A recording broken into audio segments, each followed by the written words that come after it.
YouTube, how's it going? Welcome back to the channel. Today, guys, we're gonna move far away from the TCG at the moment. For now, we got new updates for Master Duel, and this is for the month of May. So, typically, this is for the upcoming selection pack this coming Thursday, and some May updates. So, this is gonna be interesting. We're gonna tackle them, or we're gonna talk about it for a bit. So, for the new selection pack, we have the new cards right here. So, Revive Legion, that's the name of the new selection pack, and these are the new UR cards. Now, I'm practically sure that we'll have more UR cards once it's going to be released into the game. So for our first card, we have here SP Little Knight. For new players out there, don't worry because you only need SP Little Knight as one copy to splash in the other decks. This is basically a cool new staple in the OCG and the TCG. Really insane of an effect. Typically, you just need one copy of this. You don't need more.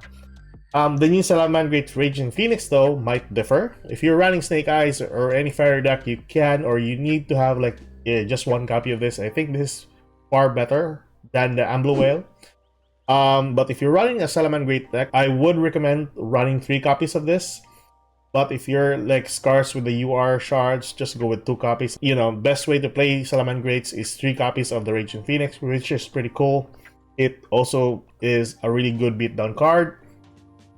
The next card is Overfusion. Now, I have searched out that this card is good with Eldritch, Gate Guardians, and practically Cyber Dragon. So because it also summons 1 Dark Machine monster from the extra deck. So I think that's pretty good with Cyber Dark.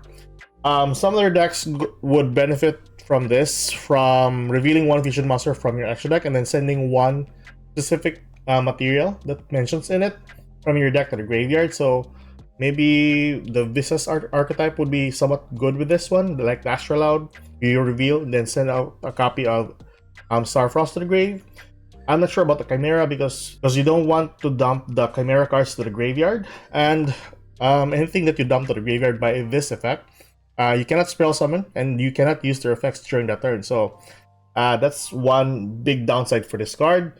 And there's actually just a few or a selected few decks that would benefit from this as well. Eldritch is one of the key things as well, but I don't think you stopping Eldritch's effects in the graveyard is not the best way to use an Eldritch deck. So I'm not sure this would be befitting for Eldritch deck. Gate Guardian, though, this would actually be good because basically you just have to banish them and then summon your fusion monster to the field. So that's one good thing about this. The number of copies, I'm not sure how to play this. I just read about this online and then researched a bit for this card as well. And that's the only few decks that the few archetypes that would benefit from the Overfusion card. This is actually a retrain from the Future Fusion card.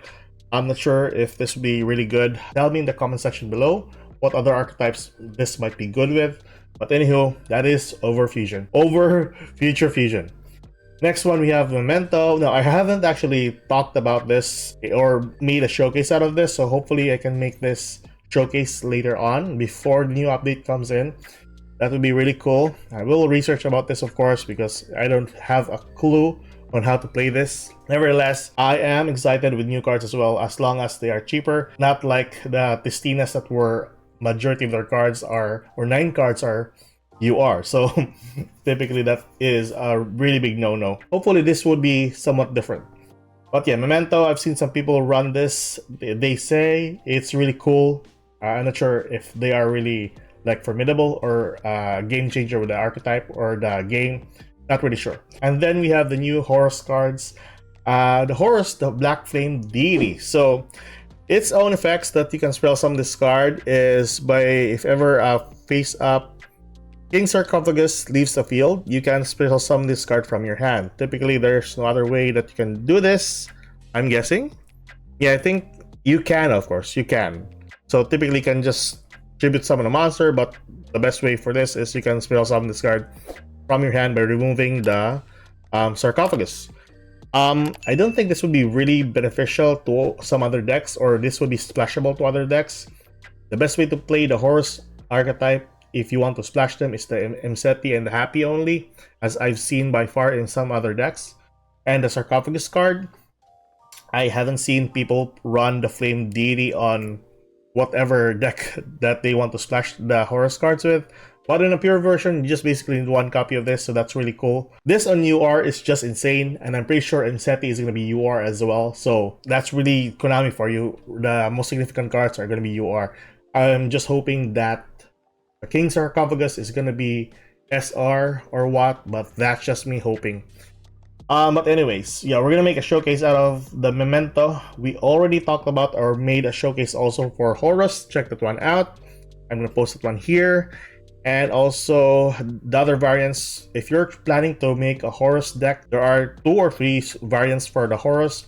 You have the hybrid Horus, you have the stun variant, which is very toxic, and I think that's basically it. And the hybrid is kind of cool though because it mixes with level 8 rank monsters and XZs. It's just basically going second most of the time. The stun variant needs to be going first, and of course with the copies of Light and Darkest Dragon, which in terms for Master Duel, they are not limited or semi-limited. And sadly, it is UR. So this card right here will be your go-to card for the Horus deck.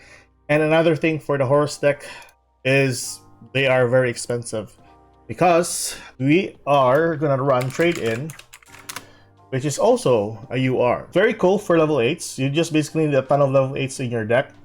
Dump a copy, draw 2, really cool. There are also good searchers for your field spell.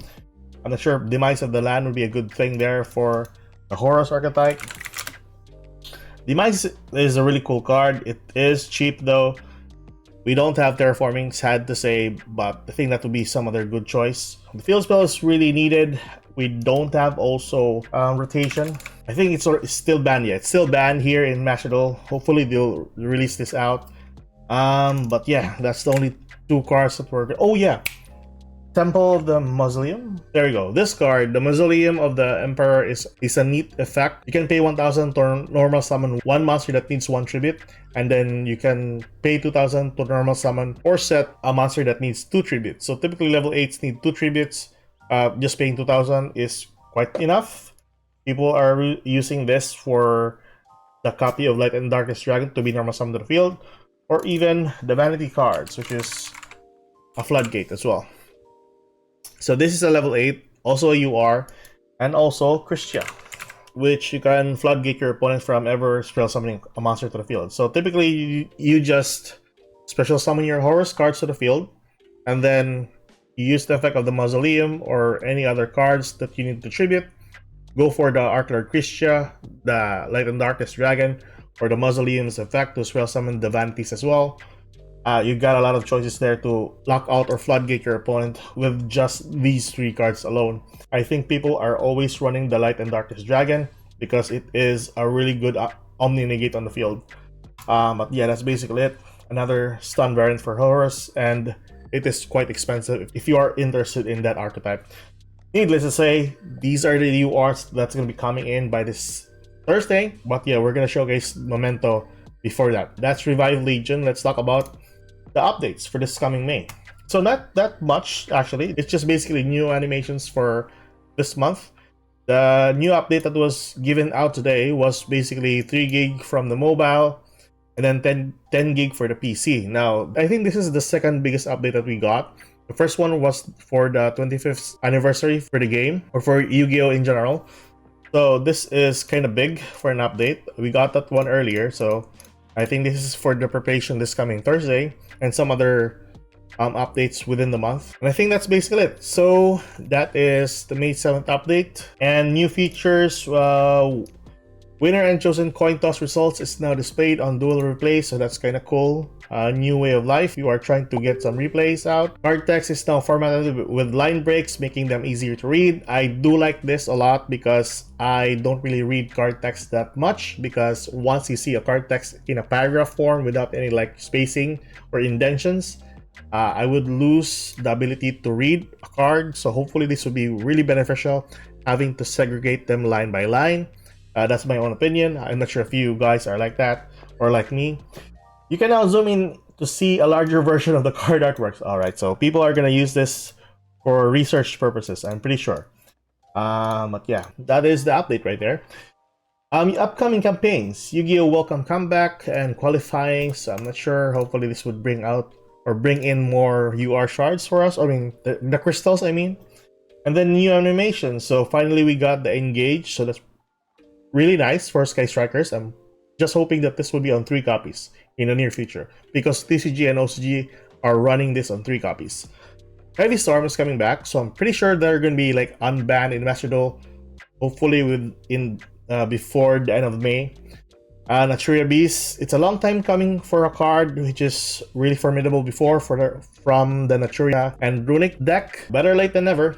And lastly, the Fabled Leviathan. So I'm not sure if this card is really significant now, but yeah, that's the Fabled. I'm pretty sure this, having an animation, will get new supports for the Fabled. I think there are Fabled supports in the upcoming set, so we still are passing through Age of Overlords here, so hopefully that will be the case. I'm not sure what set it is that Fabled has a new support. So those are the new updates, or the updates for today. Tell me your thoughts on the updates, and yeah, we'll go back into TCG after the whole update is coming Thursday. Really excited for the new packs, of course. Especially we got the Little Knight and the Horus, which I am excited also in playing out in Master Duel. I'm not sure about the stun version though. Tell me your thoughts on the update. Do you like the update? Are you excited about the update? I'm pretty sure majority of you likes the new cards for Master Duel, but not the new rarities for the game. I think that's basically a mutual understanding with most of the players there.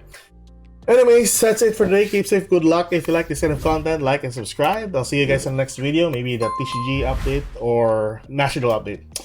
See you guys in the next video. Goodbye.